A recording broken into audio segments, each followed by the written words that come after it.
wahlul 'uqdatam min lisani yafqahu qawli.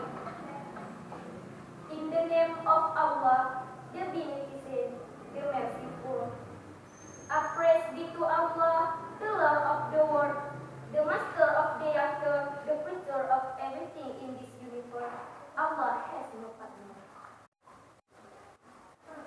Peace and salutation be upon great Messenger Muhammad sallallahu alaihi wasallam and his household and his faithful followers who strive in Allah religion Islam.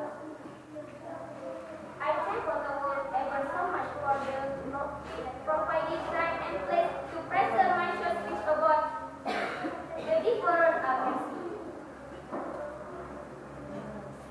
All of my friends, Allah has created different groups of people and they are expected to know each other by being different from others.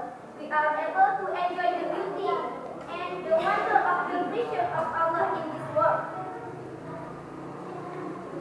All of my friends, if all people were black, if all people were tall, if all people were female, if everyone spoke one language,